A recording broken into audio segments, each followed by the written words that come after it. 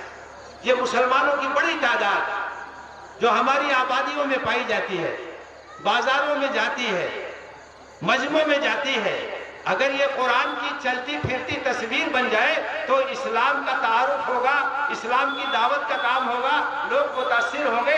صحابہ کے کردار سے لوگ متاثر ہوتے تھے، صحابہ کے اخلاق سے لوگ متاثر ہوتے تھے۔ قرآن اسی لیے آیا ہے کہ ہمارے اخلاق کو، ہماری سیرت کو، ہمارے کردار کو اپنی تعلیمات کے سانچے میں ڈال دے۔ قرآن عمل کے لیے آیا ہے۔ صحابہ کرام رضوان اللہ تعالی علیہم اجمعین قرآن اسی طرح سے پڑھتے تھے۔ انہوں نے خود بیان کیا ہے کہ ہم نبی صلی اللہ علیہ وسلم سے 10 آیتیں سیکھتے تھے، اس پر غور کرتے تھے، اس پر عمل کرتے تھے، اور اس کے بعد پھر 10 آیتیں سیکھتے تھے۔ فَتَعَلَّمْنَا الْعِلْمَ وَالْعَمَلَ جَمِيعًا، ہم نے علم اور عمل کو ایک ساتھ سیکھا۔ قرآن ایک پریکٹیکل کتاب ہے، قرآن ایک عملی کتاب ہے۔ قرآن اس لیے ہے کہ ہم اس کو اپنی عملی زندگی میں ڈھالیں، تو قرآن کو پڑھنا بھی ہے، قرآن کو سمجھنا بھی ہے، اور قرآن کے مطابق اپنی زندگی کو سنوارنا بھی ہے۔ اور قرآن کا چوتھا حق ہے کہ اس کی دعوت کو عام کیجیے، اس کے پیغام کو پھیلائیے۔ یہ رب العالمین کا کلام ہے اور یہ تمام انسانوں کے لیے ہے، ساری انسانیت کا اس پر حق ہے۔ اس کے پیغام کو عام کرنا، اس کا تعارف کرانا، عام لوگوں تک پہنچانا، یہ ہماری اور آپ کی ذمہ داری، ایک امانت ہے۔ اسے لوگوں تک پہنچائیے۔ ھذا بلاغ للناس، یہ قرآن تمام انسانوں کے لیے ایک پیغام ہے، تمام انسانوں کے لیے ایک میسج ہے، تمام انسانوں کے لیے ایک سندیش ہے۔ ہم اور آپ اس کے امین ہیں، ہمیں لوگوں تک پہنچانا ہے۔ اگر ہم نہیں پہنچائیں گے تو اللہ تعالیٰ کے ہاں جواب دہی سے ہم بچ نہیں سکتے۔ اس کا تعارف کرانا، اس کی اہمیت بتانا، لوگوں کو اس کی طرف متوجہ کرنا، اس کی تعلیمات سے روشناس کرانا، یہ ہم سب کی ذمہ داری ہے۔ آج قرآن کا ترجمہ مختلف زبانوں میں موجود ہے، ہندی زبان میں بھی ترجمہ ہے، انگریزی زبان میں بھی ترجمہ ہے، ہندوستان کی مختلف علاقائی زبانوں میں اس کا ترجمہ ہے۔ جماعت اسلامی کے زیر اہتمام یہ بہت بڑا کام ہوا ہے کہ ہندوستان کی تقریباً 20 زبانوں میں قرآن مجید کا ترجمہ، اس کا انواد، اس کا ٹرانسلیشن ہوا ہے، اس کی تشریح لکھی گئی ہے، تاکہ عام لوگوں تک ہم قرآن کو پہنچا سکیں، اس کا پریچے کرا سکیں، اس کا تعارف کرا سکیں، اس کے پیغام سے ان کو روشناس کرا سکیں۔ تو یہ بھی قرآن کا حق ہے کہ قرآن کو لوگوں تک پہنچایا جائے۔ یہ اللہ کا کلام ہے، اللہ رب العالمین کی نعمت ہے، اور تمام انسانوں تک اسے پہنچانا یہ ہم سب کی ذمہ داری ہے، تاکہ دنیا کے اندر سے اندھیرا ختم ہو اور دنیا کے اندر روشنی آئے، ظلم ختم ہو اور دنیا کے اندر انصاف آئے، دنیا کے اندر عدل آئے، لوگوں کے اندر انسانیت پیدا ہو، ان کے اخلاق بن سکیں، مظلوموں کو انصاف دیا جا سکے، دنیا کے اندر رحمت کا ہر طرف چرچا ہو، ہر طرف امن ہو، ہر طرف سلامتی ہو، یہ قرآن کے ذریعے ممکن ہے۔ تو قرآن کے پیغام کو عام کرنا، قرآن کی دعوت کو عام کرنا، یہ بھی قرآن کا حق ہے۔ تو یہ چاروں باتیں یاد رکھیے، قرآن کی تلاوت بھی کیجئے، جتنا ہو سکے قرآن کو یاد بھی کیجئے، قرآن کی آیتوں کو سمجھنے کی کوشش کیجئے، اس کے اوپر غور کیجئے، اس کے مطابق اپنی زندگی کو ڈھالیے اور اس کے پیغام کو عام کرنے کی کوشش کیجئے۔ اگر قرآن کے حقوق کو ہم نے ادا کیا تو اللہ کی تائید، اللہ کی نصرت ہمارے شامل حال ہوگی اور ہمیں عزت اور سربلندی حاصل ہوگی۔ وہ زمانے میں معزز تھے مسلمان ہو کر اور ہم خوار ہوئے تاریک قرآن ہو کر۔ آج جو ہماری رسوائی ہے، آج جو ہماری ذلت ہے، آج جس نکبت کا ہم شکار ہیں، وہ اس وجہ سے ہیں کہ ہم نے قرآن کو نظر انداز کر دیا ہے۔ اور اگر ہم نے اپنی حالت نہیں بدلی تو قیامت کے دن رسول خدا سے یہ شکایت کریں گے، وقال الرسول یا رب ان قومی اتخذوا هذا القرآن مہجورا، اور رسول کہیں گے کہ اے میرے پروردگار، میری قوم نے اس قرآن کو پس پشت ڈال دیا تھا۔ قرآن کو نہ پڑھنا بھی اس کو چھوڑ دینا ہے، قرآن پر غور نہ کرنا بھی اس کو چھوڑ دینا ہے، قرآن پر عمل نہ کرنا بھی اس کو چھوڑ دینا ہے، اور قرآن کی تعلیمات کو عام نہ کرنا بھی اس کو چھوڑ دینا ہے۔ اس لیے اگر ہم یہ چاہتے ہیں کہ اللہ کی تائید و نصرت ہمیں حاصل ہو اور دنیا اور آخرت کی سربلندی سے ہم کنار ہو ہم، تو اس کا راستہ یہ ہے کہ قرآن کا حق ادا کیجیے، قرآن کے ساتھ جو زیادتی ہے اس کو ختم کیجیے۔ ابھی آپ نے ایک نظم پڑھی، قرآن کی فریاد، ماہر القادری کی بڑی مشہور نظم ہے، اور اس کے اندر قرآن کی فریاد کو انہوں نے بیان کیا ہے کہ میرا تذکرہ تو ہر جگہ ہے، ہر مجلس میں میں پڑھا جاتا ہوں، لیکن پھر بھی میں اکیلا رہتا ہوں، اے مجھ سے بھی کوئی مظلوم نہیں، میرا حق ادا کرنے کے لیے کوئی تیار نہیں۔ تو ہمیں قرآن سے صحیح وابستگی پیدا کرنی ہوگی اور قرآن کا حق ادا کرنے کے لیے تیار ہونا ہوگا۔ حفظ قرآن کے کیا حقوق ہیں؟ ہمارے جن بچوں نے قرآن کو مکمل کیا ہے مبارکباد کے مستحق ہیں، ان کے والدین بھی مبارکباد کے مستحق ہیں۔ دو چار باتیں ان سے بھی میں کہنا چاہوں گا۔ سب سے پہلی بات تو یہ ہے کہ حفظ قرآن کی سعادت ملی ہے، اس پر اللہ کا جتنا شکر ادا کریں کم ہے، لیکن یاد رکھیے کہ اس کو محفوظ رکھنا بہت ضروری ہے، نہ ہونے پائے، بھولنے نہ پائے۔ اس لیے کہ قرآن کو یاد کر کے اسے بھول جانا یہ بہت بڑا گناہ ہے۔ اس لیے قرآن سے اپنا تعلق اس طرح سے باقی رکھیے کہ جو قرآن آپ نے یاد کیا وہ تازہ رہے، اس کو پکڑ کے رکھنا پڑتا ہے، اس کو بار بار دہرانا پڑتا ہے، سنانا پڑتا ہے، اعادہ کرنا پڑتا ہے۔ اور ابھی رمضان کا مہینہ آ رہا، تراویح میں حفاظ کو موقع ملتا ہے، پورا قرآن سنتے ہیں، سناتے ہیں، جو حافظات ہیں وہ بھی سناتے ہیں، اللہ کا شکر ہے۔ اب تو ہماری اس آبادی میں اور آس پاس کے علاقے میں حافظات کی بھی بڑی تعداد ہو گئی۔ جامعۃ الفلاح کے شعبہ حفظ سے ماشاءاللہ ہر سال نہ جانے کتنی بچیاں حفظ کر رہی ہیں۔ اس سال 29 بچیوں نے حفظ قرآن کی تکمیل کی، گھر گھر حافظات ہیں۔ اور رمضان میں خواتین کی بھی جماعت ہو رہی ہے تراویح کی، ہماری حافظات قرآن سنا رہی ہیں۔ تو یاد رکھیے کہ قرآن کو یاد کرنا سعادت کی بات ہے، لیکن اس کا اہتمام کیجئے کہ بھولنے نہ پائیں، کہیں سے بھی اس سے رشتہ کمزور نہ ہونے پائے۔ برابر اس کو دہرانا ہے، یاد کرنا ہے اور اس کو سنانا ہے، اور گھر والوں کی بھی ذمہ داری ہے کہ جو بچہ حافظ ہے یا جو بچی حافظہ ہے اس کو بیٹھائیں، قرآن پڑھتی رہے، سنا